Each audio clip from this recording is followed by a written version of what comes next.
last week now, as a matter of fact. So I know it can be a bit overwhelming, but I'm here to tell you there's nothing to worry about.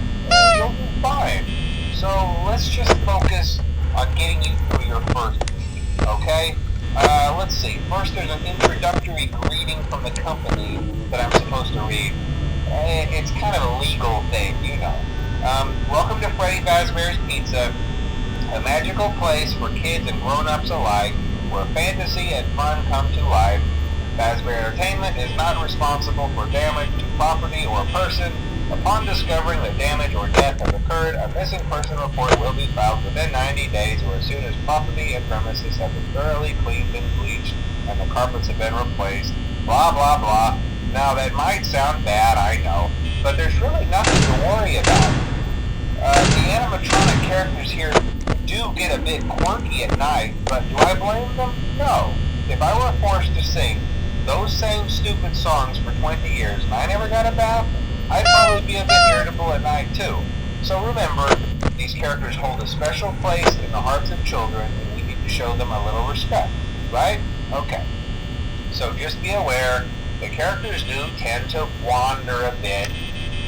They're left in some kind of free roaming mode at night. Something about their servos locking up if they get turned off for too long. They used to be allowed to walk around during the day too, but then there was the bite of 87. Yeah, it's amazing that the human body can live without the frontal lobe, you know? Now, concerning your safety, the only real risk to you as a night watchman here, if any, is the fact that these characters, if they happen to see you after hours, probably won't recognize you as a person. They'll most likely see you as a metal endoskeleton without its costume on. Now, since that's against the rules here at Freddy Fazbear's Pizza, they'll probably try to forcefully stuff you inside a Freddy Fazbear suit.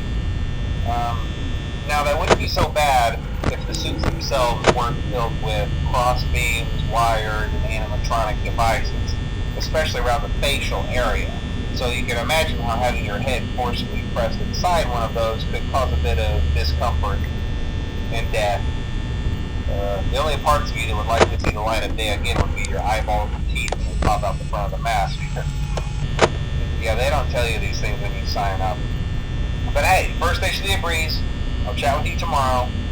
Check those cameras and remember to close the doors only if absolutely necessary. Gotta conserve power. Alright, good night.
day 2.